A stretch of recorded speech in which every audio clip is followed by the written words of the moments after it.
Alright, in this video we are going to consider the few cases where we can apply Gauss law. And in order to understand why we can apply Gauss law in these cases, we need to look at the fundamental definition of Gauss law.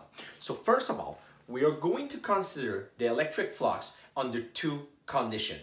The first condition is that the electric field is constant and that the angle between the area vector and the electric field is always zero. All right, so as you will see in a moment, Gauss law is a rather complicated mathematical formula, and it is hard to use at a college level without these two constraints. So let's have a look at the fundamental formula of Gauss law. So Gauss law states that the electric flux is equal to the closed integral, so the closed surface integral, between the electric field vector dot product the derivative of the area vector. Now, if the electric field is constant, you can extract E from the formula.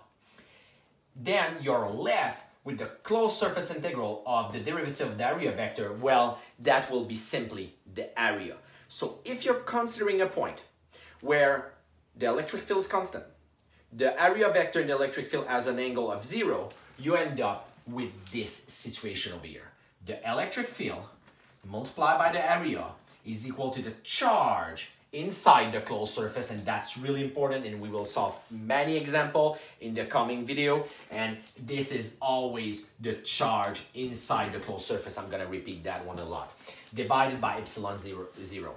All right, so now that means we need to consider in which cases the electric field and the angle between the area vector is 0. So the electric field is constant and the area between the angle between the area vector and the electric field is 0. The first cases we're going to consider is something we call spherical symmetry. So basically, let's imagine that we have a charged object. So in black, this is our charged object.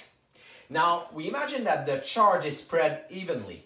And if the charge is spread evenly, what's happening is it means if we were to draw a sphere anywhere in space, but it has to have the center at as the same center as our object, well, that means on the surface of a sphere, the electric field will be constant. In other words, if we draw a smaller sphere inside the object, the electric field, E1 here, will be constant on the surface of that sphere.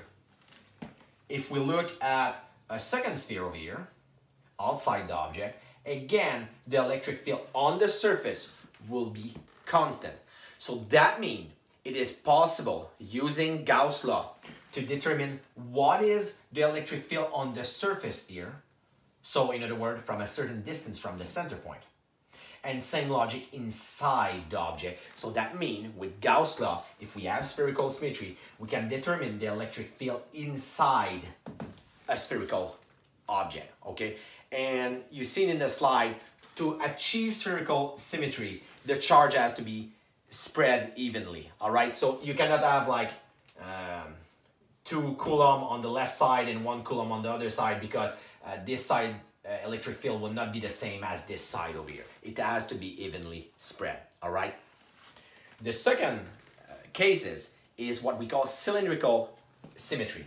So in cylindrical symmetry, we're considering an object that looks like a cylinder, and we are going to consider a situation where we want to calculate the electric field close to the center of the cylinder with respect to its length. So if we have a very big cylinder, like a wire, and we want to consider the electric field really close to the wire, then we can use Gauss law. It is a good approximation. So in cylindrical symmetry, what we want to do is we want to calculate the electric field close to the center of the cylinder.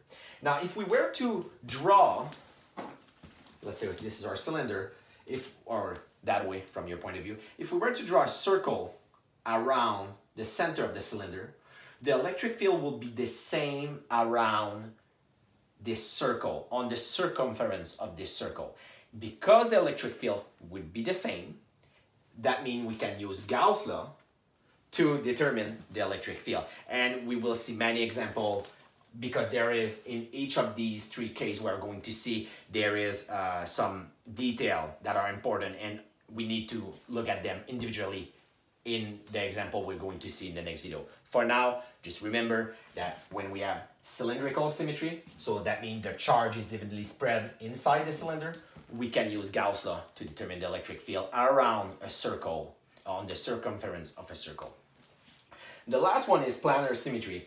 And in planar symmetry, we see a case where we have, let's say, a sheet, metal sheet that is charged, and we want to consider the electric field near the surface. So it has to be close to the surface with respect to how wide the plane is. So you will see in some of the example, we will consider a very big plane, something as big as Earth, let's say, and we want to calculate the electric field. Well, in this case, the electric field is constant everywhere around the plane. And again, we will be able to use Gauss law to determine the electric field here.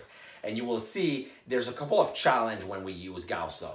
We will need to use some technique to figure out the area over here. And we will need to use some technique to find the charge inside the area we are considering. Okay, so inside the closed surface we are considering. All right. Now, one of the last thing I want to talk about considering these three symmetry is, let's say if we have, in this case, a positive charge, the electric field is going outward, but the area vector is also going outward. So they're not aligned in this case, but you could imagine from the point of view of the surface, there's no angle between them. Same logic over here. So that will be my area vector, and same logic over here. So the angle is really zero everywhere in this case. So in the next few video, we are going to look at each of these symmetry and see how we can exploit Gauss law in order to determine the electric field at different points. All right, so see you in the next video.